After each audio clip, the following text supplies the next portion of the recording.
In August of 2010, 30-year-old biology teacher Liam Carter and his friend taxidermist Jacob Graves went hiking in the Ozark Mountains of Arkansas.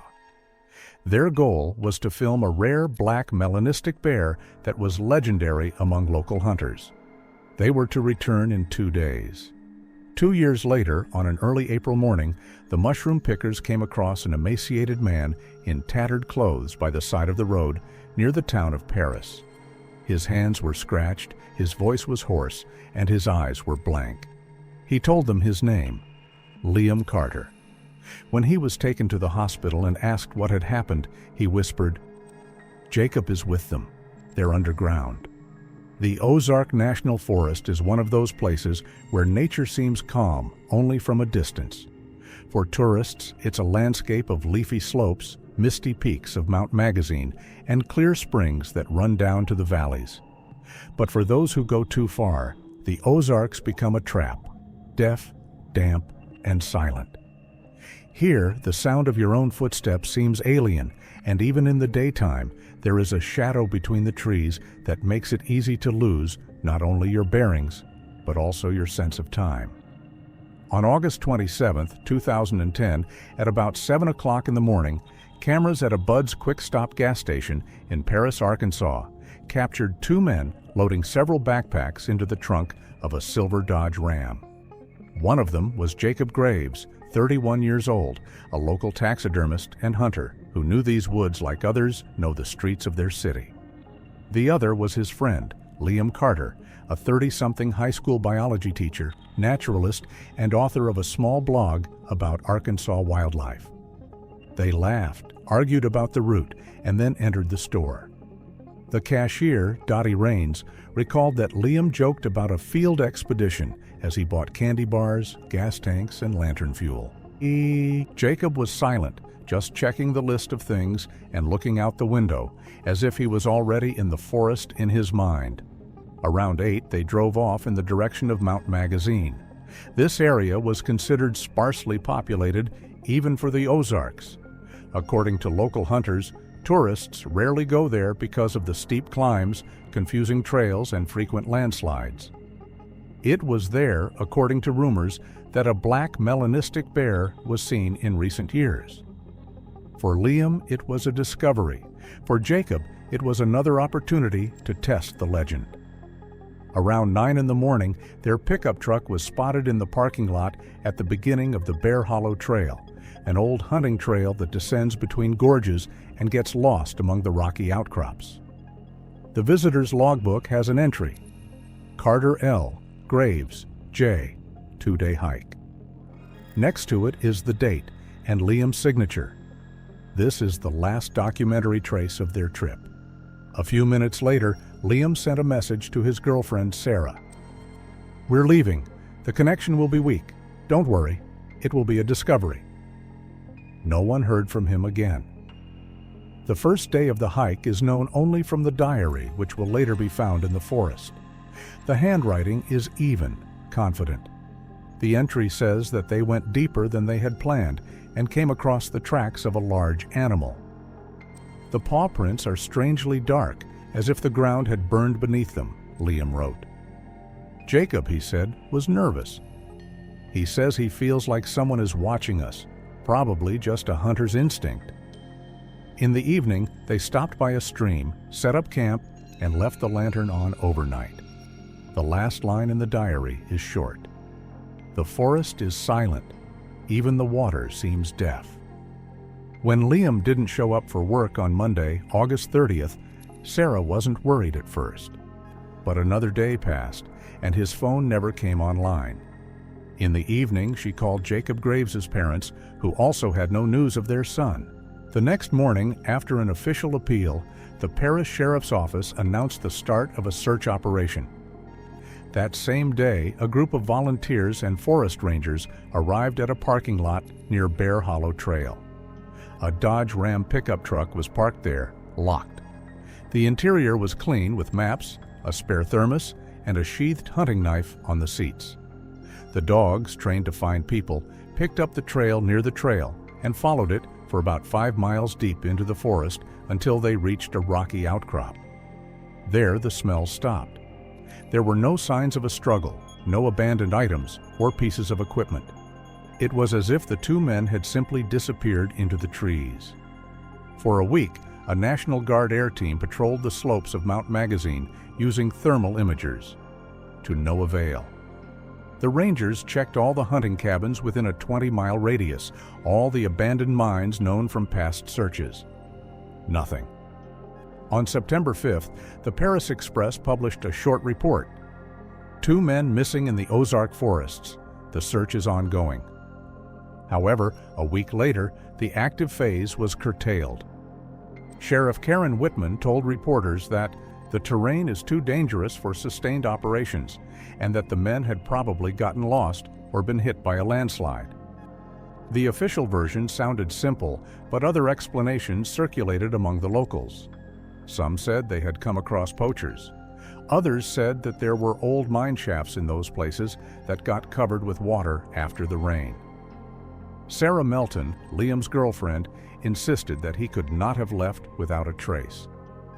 In an interview with a TV station from Little Rock, she said that Liam always reported his routes, knew how to survive in the wild, and never took unnecessary risks. But even she couldn't explain the strange thing. Why, on the night the connection was lost, his blog automatically posted a pre-prepared entry. In the darkness of the forest, the eyes always look first. A few days later, the search was called off for good. 2 experienced men, a biologist and a hunter, disappeared in the territory they had known since childhood.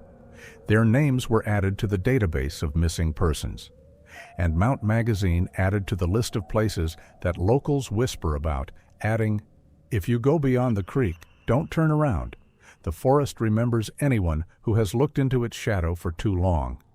A month has passed since the search in the Ozark Mountains was officially halted. Autumn brought the smell of wet leaves and powerlessness to Arkansas. That feeling when the earth has already hidden everything, and people in the town of Paris have learned to whisper about the disappearance of the 2 men. For most, it was just another tragic story from the woods. For Sarah Melton, it was a black hole into which her life fell every day. On October 9, 2010, only a few people gathered in the county courtroom. Jacob Graves' parents, a lawyer, a police representative, and Sarah. The formal procedure for declaring the men missing lasted a little over 20 minutes. The judge read the text of the ruling in a steady voice as if he was considering a tax case, not the fate of 2 men. The wording, "probable disappearance without signs of a crime," was added to the protocol. Sarah watched the secretary monotonously click the keys, recording every word. Later, she would tell a journalist from a local newspaper that the worst part was not hearing the verdict, but realizing that nothing would change after it. The following week, she returned to Jacob's house. The old wooden house stood on the outskirts of Paris, a mile from the highway, in the middle of an overgrown yard where his boat was rusting under a shed. She had a key from the days when she and Liam sometimes left their gear there after hiking together. The police had searched the house, but according to the sheriff, there were no suspicious signs. Sarah opened the door and smelled dust, oil, and old wood. Inside, the house was orderly, but everything spoke of a life that had suddenly stopped. The half-drunk glass on the windowsill, the map of Arkansas tacked to the wall, the stack of hunting magazines on the table. She was looking for at least some clue, a route, a marker, a note. In the closet, she found several boxes of stuffed animals and old photographs. And then she found the study, a small room with a single window, filled with maps, newspaper clippings, and photographs. On one wall is a series of photographs of dark silhouettes among the trees. Beneath them are short inscriptions in pencil. Western Gorge, night shooting, July 18th. Another one has printouts of animal tracks, map markings, arrows, and signatures. On the shelves were old binoculars, traps, and hunting magazines. None of this looked like a random hobby. The contents made it clear Jacob was systematically tracking something. not just a bear as they said at first, but some kind of shadow in the forest that he was stubbornly trying to prove was real. A few days later, Sarah tried to talk to his parents. They lived outside the city, in a small farmhouse with peeling paint on the walls. The door was answered by his mother, who looked gaunt with trembling hands that she kept clutching in a handkerchief. Her husband stood next to her, silent, with the hardened face of a man who never forgives. According to the neighbors, they did not like to talk about their son, and in conversations they always blamed that teacher, Liam, who allegedly dragged Jake into his fantasies. Sarah recalled that Jacob's father uttered a phrase that haunted her. He said something was wrong in that forest. He said it, and no one listened to him. After the meeting, she stood by the road for a long time, watching the lights go out outside the house. It felt as if the family was trying to close the door not only on her, but also on the past itself. Meanwhile, in the town of Paris, the story of the disappearance was turning into a legend. In coffee shops, people said they were killed by poachers. At the Bud's Quick Stop gas station, someone said they heard a gunshot in the woods that summer, followed by silence. So silent that even the crickets were silent. At the Howler's Inn bar, older men recalled an old story from the time of the first settlers.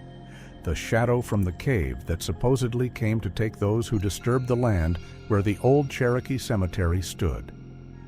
In December, a short article appeared in the local newspaper with a quote from Sheriff Karen Whitman. "No evidence of foul play. Both men probably died as a result of an accident." For the community, this was the official closure of the topic.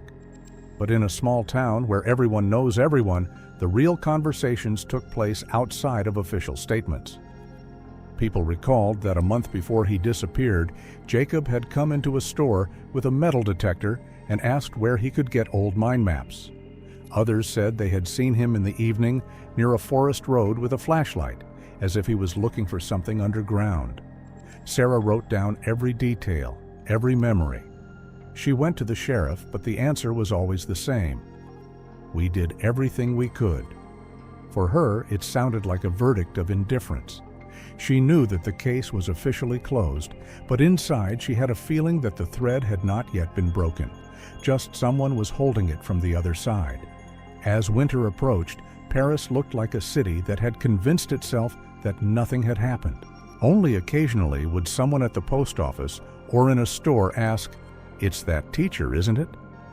And when Sarah heard these words, it seemed to her that the forest on the horizon was listening along with everyone else. At the beginning of 2011, Paris looked the same as it had before.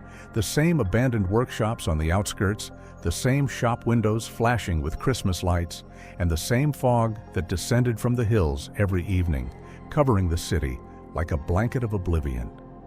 But for Sarah Melton, this fog has become a symbol of the way her world lives now. Everything is blurred. Nothing has clear contours. Michael Carter arrived in January, Liam's older brother, a former military man, practical to the point of pain. His arrival was supposed to be a help, but for Sarah it felt like an intrusion into the only place where she could still hold on to memories. He checked into a motel on the highway, and the next morning he showed up on her doorstep with a thermos of coffee and words that sounded, according to a neighbor, like an order disguised as a concern. Michael believed that Sarah had to leave. He talked about a new beginning, healing the trauma, and that no one is coming back from the woods. The report of the psychologist who observed her later stated, "Patient displays typical phase of loss denial, refuses to accept impossibility of finding the truth." Sarah tried not to listen, but his logic was brutally clear. Everything was against her: time, police silence, people's indifference. According to her friends, she walked around the city for several days as if saying goodbye. She would return to the Bud's Quick Stop gas station, stand at the map stand where Liam and Jacob were last seen, just stare at the Bear Hollow Trail sign, and stand there for hours. Before she left on Friday, she stopped by the Howler's Inn bar. Everyone knew this place: the low ceiling, the smell of cheap bourbon, the jukebox music that played even when there were no customers. According to the bartender, she sat at the bar, ordered a coffee, and remained silent for a long time, keeping her hands in her coat pockets. At some point, she was approached by Travis Malloy, the owner of a local auto repair shop and a former hunter, a man who was shunned even in small Paris because of his rudeness and strange jokes. According to eyewitnesses, the conversation started calmly, but quickly turned into something like an argument. Malloy, drunk, mocked her, calling her search a ghost hunt. He said a phrase that was quoted for a long time afterward. "You should be thankful that they didn't take you there." There was no regret in his voice, only a strange, viscous certainty, as if he were speaking not as an assumption, but as a fact. When the bartender tried to intervene, Sarah was already standing at the door. She did not answer. According to those who saw her that night, her face was as white as chalk. After this incident, she almost never left the house. Michael came home every day, bringing food, talking about bus tickets, and the apartment he had already rented for her in Little Rock. He tried to convince her that all these conversations with locals, night walks near the woods, and collecting newspaper clippings were only deepening the trauma. But Sarah did not respond. She sat at the table, spreading out maps in front of her, on which she marked with a red pencil the places mentioned in her testimony: old mines, hunting trails, abandoned farms. A psychologist who later analyzed her condition wrote, "Melton's behavior was not indicative of insanity, but of extreme fatigue. She had lost faith in the system, but had not yet come to terms with her powerlessness." The last night, according to Michael's recollection, Sarah packed her things in silence. She left a photo on the kitchen table, Liam in the mountains, smiling, holding a camera. Next to the photo was a note, a short note written in a smooth handwriting. "If he's there, it means I have to remember."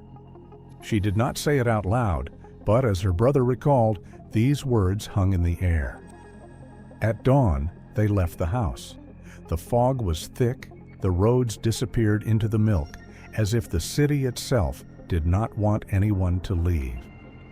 Michael loaded the suitcases into the trunk, and Sarah stood at the threshold for a few more seconds, staring into the distance. Then she turned around, closed the door, and got into the car. A neighbor who was walking her dog nearby later recalled, "She was looking out the window as if she saw something that no one else could see. And when they drove off, it seemed to me that the fog reached out for them, as if it wanted to bring them back." That morning, Paris woke up as usual. Someone was taking down the sign from the bar. Someone was opening the car repair shop. But for Sarah, who was leaving the city, it was already a place where no sound gave an answer. Only silence, thick and impenetrable, like a wall behind which everyone who had once gone into the forest disappeared. The morning of April 2nd, 2012, began like any other in Logan County. On State Road AR-22, a few miles from the town of Paris, mushroom pickers were returning from the woods when one of them, 60-year-old Hugh Clark, noticed a figure moving slowly through the trees on the side of the road. At first, he thought it was a homeless person or a lost hunter. When he got closer, the man fell down on the wet ground. His face was gaunt beyond recognition, his lips were chapped, and his skin was covered in dirt and bruises. He was wearing a piece of tarpaulin cloth that looked like a homemade cloak. There was no backpack or weapon near him, just a piece of fabric with torn straps, as if it had once been a backpack. Clark called the rescue service and tried to give the man water until the paramedics arrived. He could not speak, only wheezed and repeated a few unintelligible words. According to police, the only thing they could hear clearly was his name: Liam Carter. When Sheriff Karen Whitman arrived on the scene, she recognized the name. It had been 2 years since the Carter and Graves case had disappeared from active investigation. The man found was indeed Liam Carter. He was taken to a hospital in Boonville. The medical report stated that the patient was in a state of extreme exhaustion. His body weight had dropped by almost a third. The skin had dozens of healed wounds, scars, and scratches. The nails were broken off to the base. The hair is tangled. The beard is covered with dirt. But the main thing is his eyes. According to the doctor, the patient's gaze was frozen, glassy, like a person who had lived in the dark for too long. His voice sounded deaf, broken, as if every word hurt. He recognized Sarah when she appeared in the room. He simply raised his hand as if to make sure she wasn't a ghost. Michael Carter arrived the same evening. According to the medical staff, when he first saw his brother, he stood at the door for a long time, not daring to enter. Then he asked the doctor if it was possible for a person to survive 2 years in the woods without equipment. The doctor replied that theoretically, no, but Carter's body looks like he didn't live among people. The first days after hospitalization were a real challenge. Liam hardly spoke. His reactions were slow, but at certain moments he would suddenly flinch at the slightest sound. Once, when a nurse accidentally dropped a metal tray, he threw himself under the bed, screaming and shaking until he was sedated. Sheriff Whitman arrived for questioning when the patient's condition had stabilized a bit. From the official report, when asked about the events of August 2010, Carter responds in fragments. His behavior is unstable, and there is a pronounced fear. During the first conversation, he uttered only a few phrases. Jacob is gone.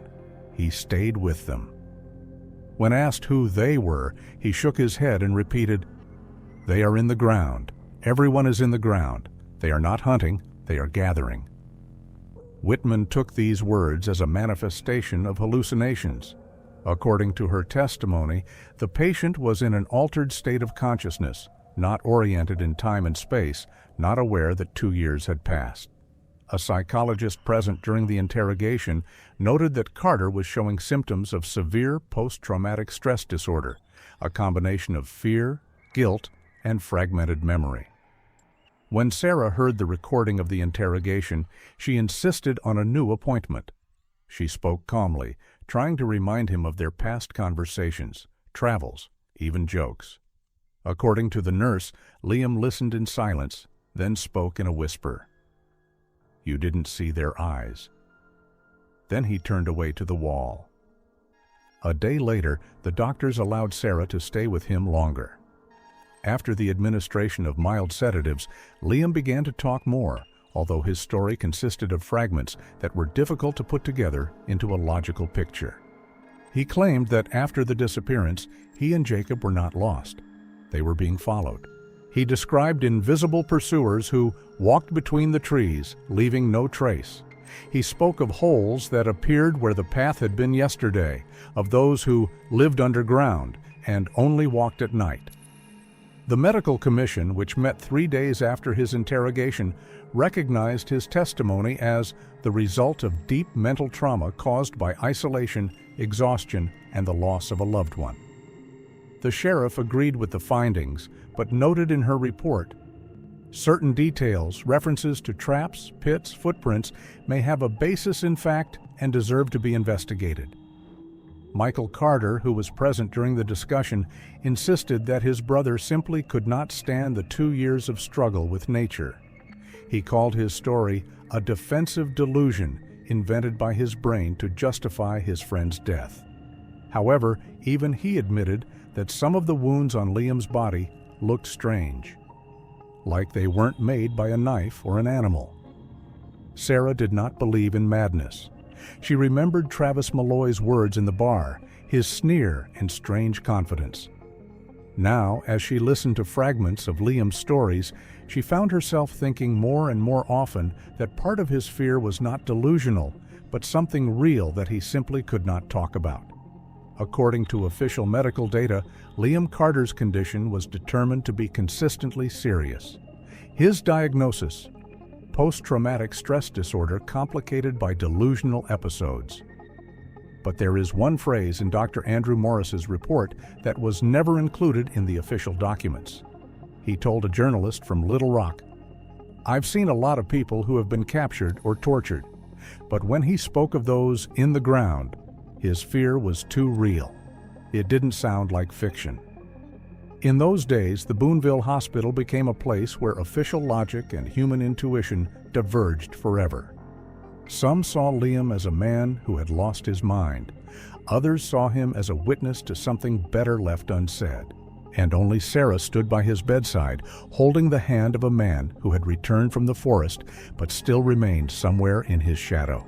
A week after Liam Carter was taken to the hospital in Boonville, his condition began to slowly stabilize. Under the supervision of doctors, he began to recognize people and respond to requests, although his speech remained fragmentary. According to psychologist Greg Hansen, who worked with him, the patient spoke as if he was standing between two worlds, one he had been in before and one that was still holding his mind. Sheriff Karen Whitman allowed him to have short sessions with her to help him regain his memory and understand what had happened in the woods. During one of these sessions, Liam began to recall more details. His words were recorded on a dictaphone, and the transcript was later included in the case file. He spoke quietly, without emotion, as if he was describing events that did not happen to him. They weren't inhuman, he said. They just lived as if the world above didn't exist anymore. The psychologist noted that, in contrast to his previous statements, Liam now described his persecutors as very real people. According to him, there were several of them, dressed in homemade camouflage suits made of pieces of burlap covered with moss and dirt. Their faces were almost always hidden, only their eyes, which did not reflect the light of the lanterns. They moved silently, knew every turn, and did not use the roads. They didn't talk to each other, he added. They just whistled, short, sharp whistles. And I realized that these were orders. The most frightening thing about these memories was not the pursuit itself, but the fact that, according to Liam, they were not killed immediately. He described a place that looked like an old mine or a natural cave. The entrance was disguised as a rocky slope, and inside there was a system of passages with battery-powered lamps. The ceiling was low, and the air was stale. He said he saw traces of former industrial activity, fragments of rails, the remains of trolleys, and metal beams. Jacob, he said, was separated from him immediately after they entered the shelter. I heard him screaming, he said, but then it was quiet. During the next medical examination, a dermatologist noticed strange particles under Liam's fingernails and in small cuts on his hands. The samples were sent to the state laboratory. A few days later, the results came back. Microscopic fragments of light gray shale, not typical of the Paris or Mount Magazine neighborhoods. Geological examination revealed that the nearest natural outcrops of this type of rock were 15 miles to the north, in a remote part of the Ozark National Forest. This fact provided the first material confirmation of Liam's words. Sheriff Whitman, who had so far dismissed his story as the result of trauma, now changed her tune. She invited a geologist to check a map of the region. Shale of this composition could only come from old mining sites. There were indeed small mines in those areas that had been abandoned at the beginning of the last century.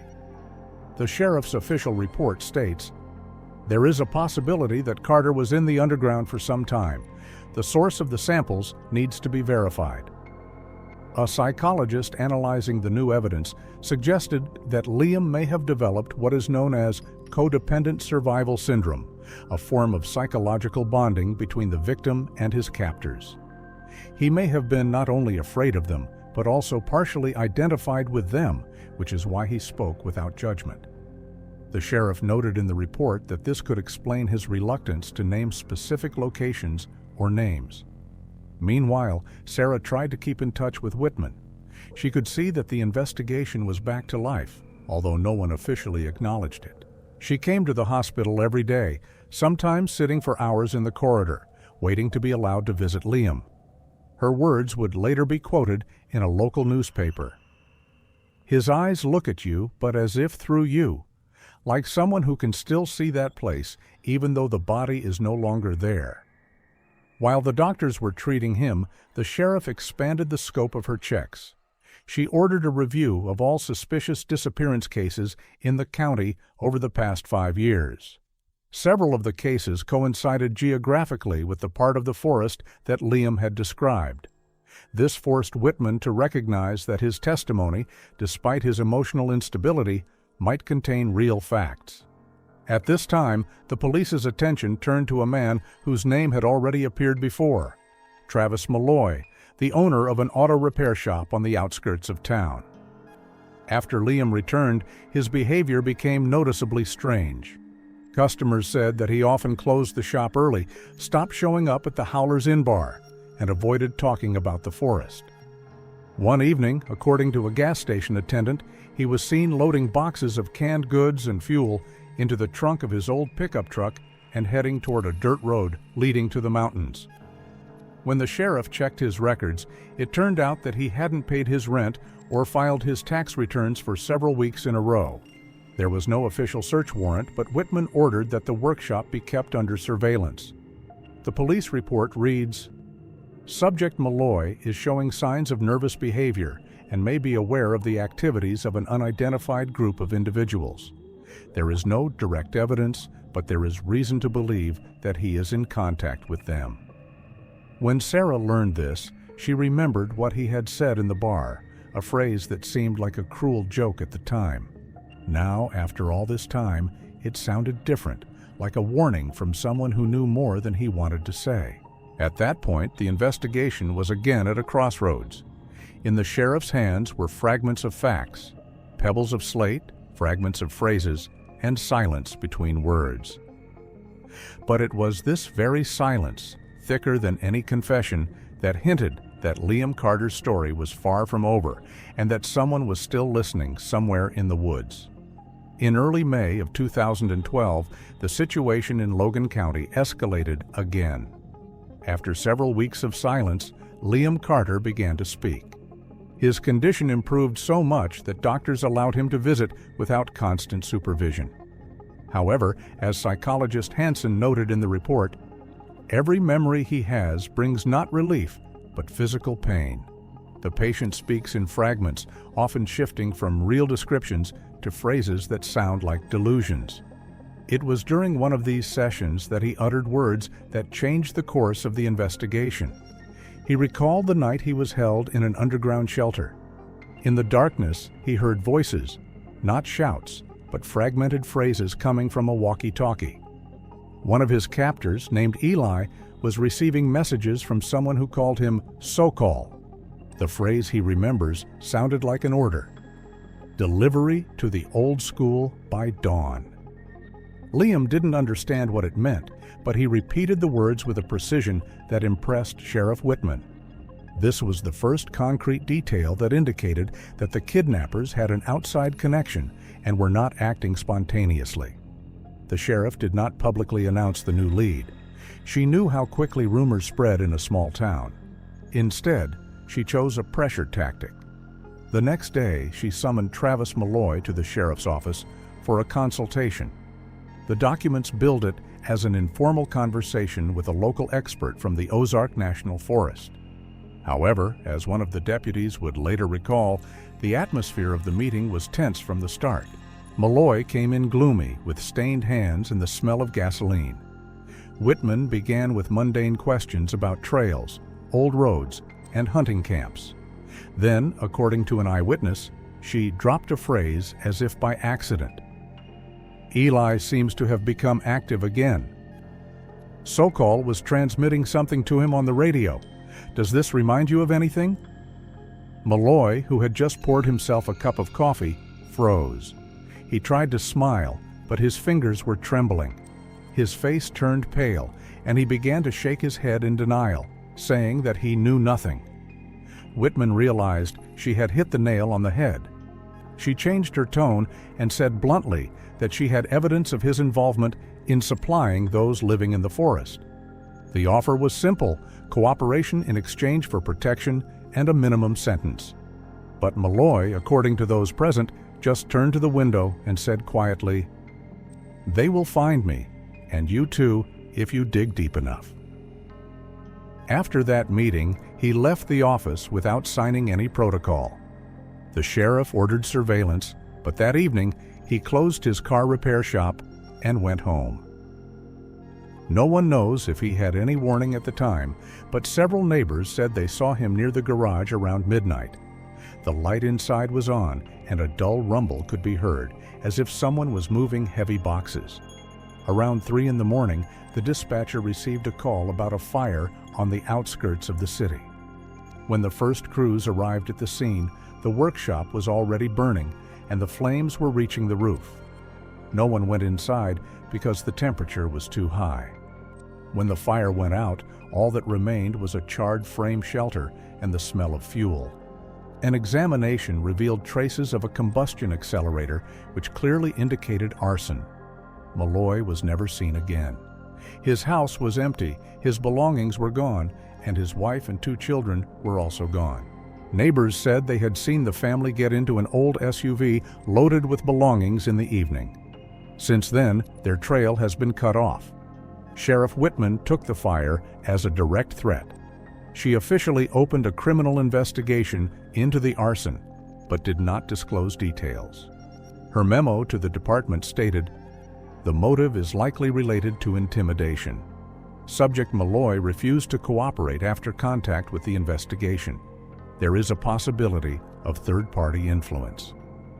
When the fire had cooled down, investigators returned to the site.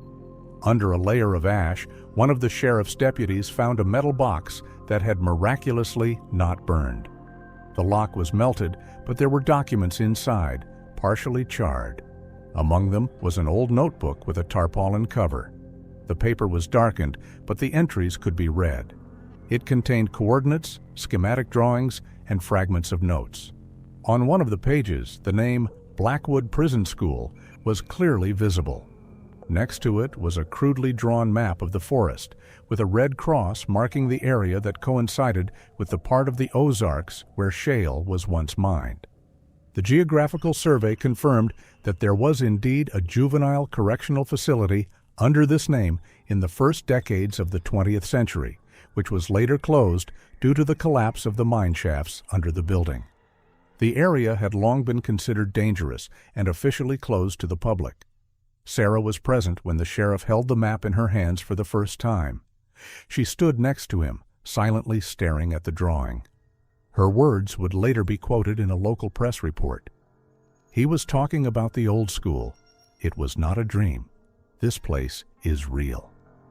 For the sheriff, this discovery was a turning point.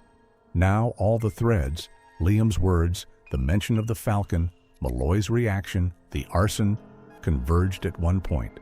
There is a line in her diary notes, which were later recovered, that most accurately describes her state that evening. "The pressure has become two-sided. We are looking for them, and they are looking for us." That same week, patrols in the area were stepped up. All entrances to the forest were checked, although no one officially said why.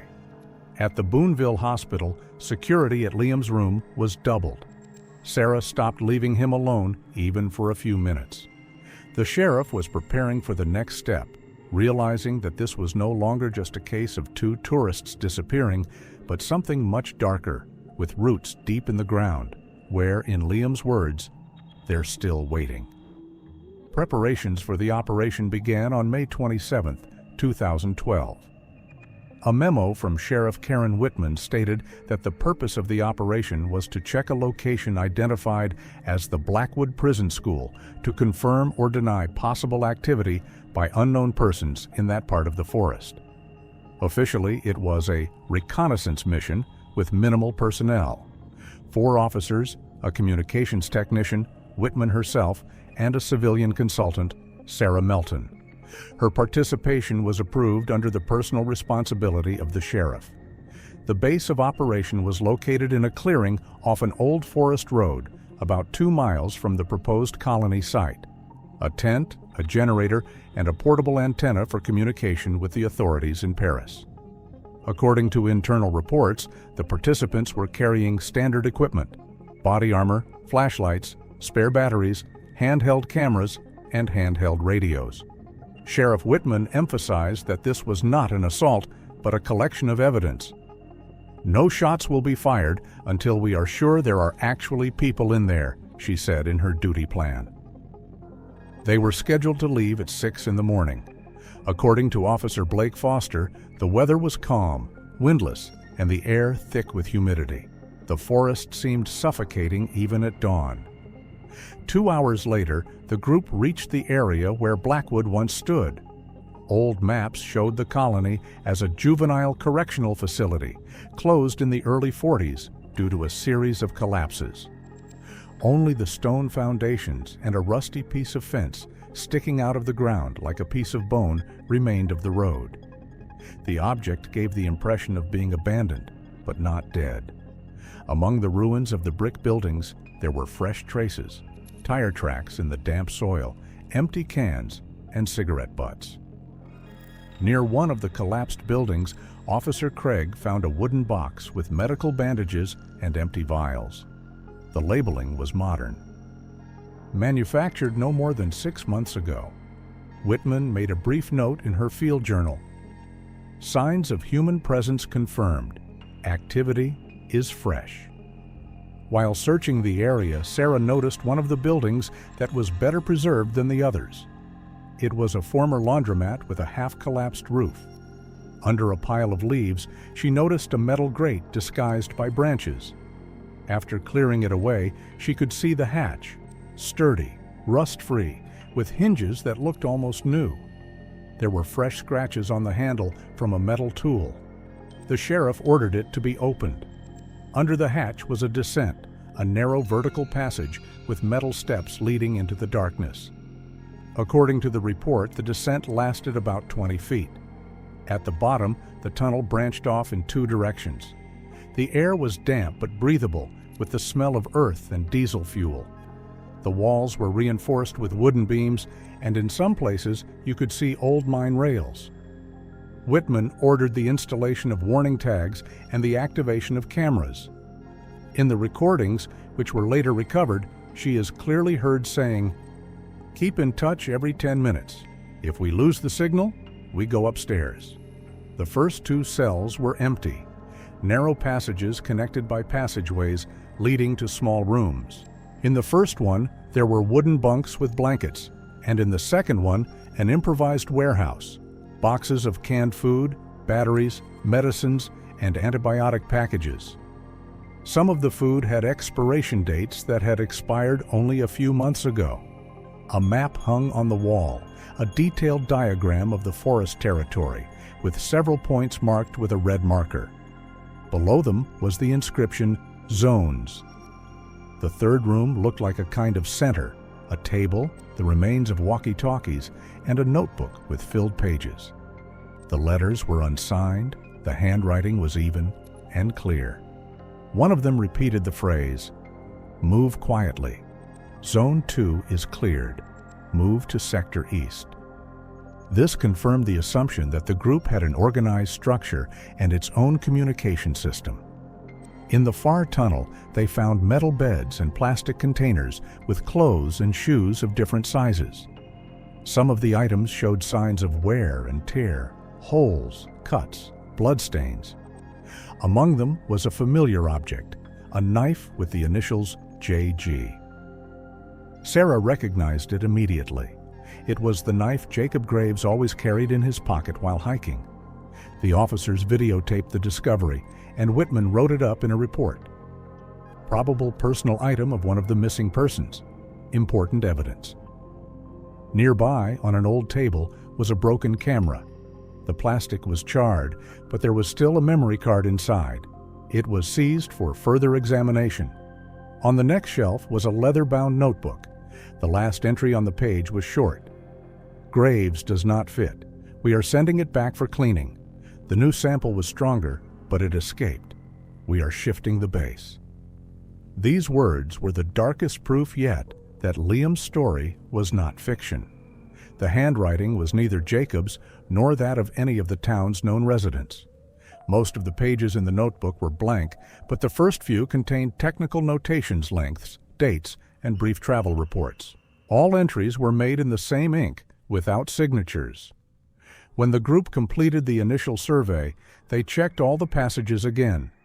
Then the tunnel branched out so deeply that it was impossible to move on without additional equipment. The sheriff ordered them to go to the surface. The video from the body cameras shows Sarah looking back at the hole in the wall for the last time, illuminated by the flickering light of the lanterns. She stands silently, clutching a knife in her hand. That evening, the base at the edge of the forest was filled with the dull rumble of the generator and the smell of wet metal. All the collected items were packed into plastic containers marked evidence. The map they had retrieved from the dungeon showed not only the colony's location, but also several other points scattered throughout the Ozark National Forest. Sarah stared at them for a long time as the sheriff flipped through the report. Whitman said only one sentence, which was later entered into the record. "If that's their entrance, we can only see the top." This time, no one in the room doubted that they had found more than just a vault. Someone was living, working, and waiting for the forest to hide their traces again.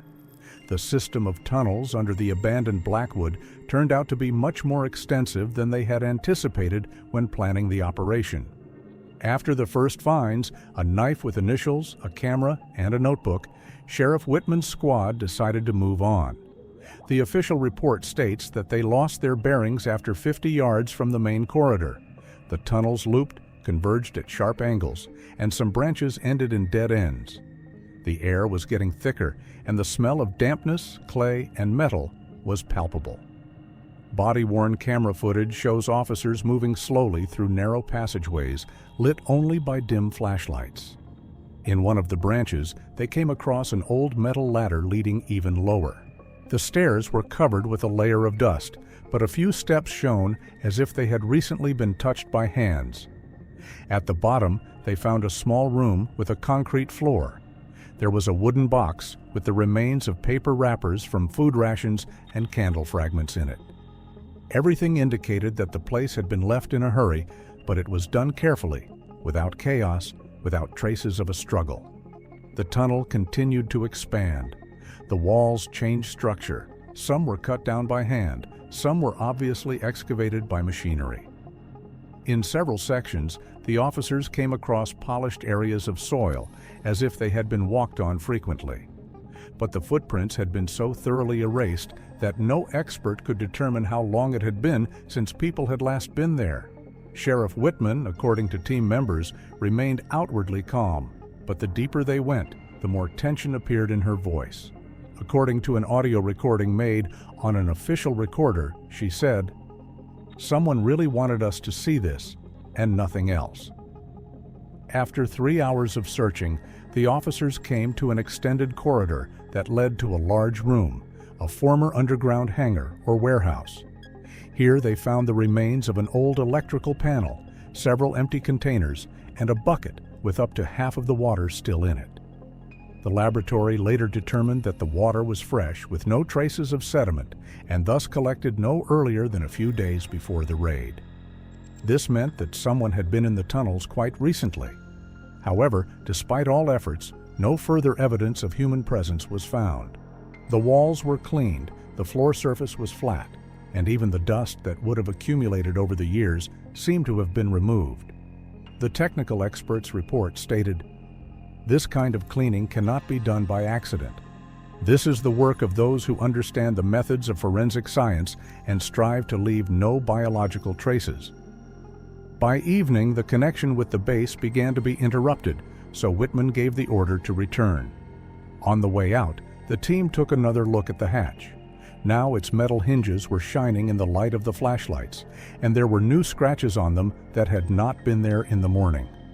The report states, "There is reason to believe that the operation was observed from the outside. Unknown persons could have been nearby during the examination." After returning to the surface, the officers looked exhausted.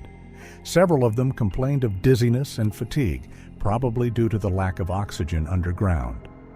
All the collected items, a knife, a camera, a notebook, were sent to the state laboratory. Officially, the operation was declared preliminarily successful, although no survivors were found.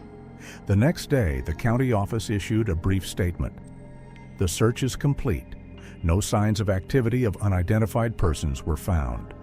In practice, this meant the end of the investigation. The Jacob Graves case remained formally open, but was transferred to the archive without new evidence. Whitman submitted a report with a conclusion. The site was used by an organized group for unknown purposes. Activity has ceased. Traces have been thoroughly destroyed. The likelihood of these individuals returning is low. The same week, Liam Carter was discharged from the hospital. According to official documents, he is psychologically stable, physically weakened. His brother Michael accompanied him home. The doctors advised him to avoid stress, but on the first night, according to Sarah, Liam could not sleep for a long time. He would sit by the window, staring out into the night, and at the slightest noise, he would flinch. In the morning, when Sarah brought him tea, he said quietly, "They are not there. They are just moving on." His story was quickly picked up by journalists. Some media outlets called it an example of survival on the edge of sanity, while others called it the myth of the underground hunters. Officially, the FBI documents summarizing the case stated, "Probable hallucinatory reconstruction of events caused by psychological trauma, sleep deprivation, and prolonged starvation." Sarah returned to her home in Paris. Inside, there was a silence that even the phone could not break. On the table were copies of maps and printouts from forest reports. She couldn't put them away. Sometimes at night, she thought she heard a dull rustling outside the window, like the movement of the earth. She knew it was the wind in the trees, but each time her heart sank. Sheriff Whitman filed the case in the archives. A private note found in her work diary contained only one phrase: "We left and they stayed. I don't know who won." Jacob Graves was officially declared dead. His name was added to the register of missing persons in Arkansas National Parks. A short article appeared in the local press. No details, no sensationalism, just a statement. Another disappearance that never got an answer. Life went on. Liam was treated, Sarah was slowly returning to work, and the sheriff was busy with other things. But from time to time, one of the Forest Service workers would report strange findings: fresh shoe prints, campfire marks left where no one had walked for years. These reports were not officially verified. In the sheriff's office, among the old reports, there was a copy of the map of the Blackwood tunnels. On it, several dots were still visible with a red marker. Entrances scattered throughout the forest. No one knew if they led to the same passages or if they were just old mine branches. But everyone who saw the map felt the same way, as if something was still breathing somewhere underground.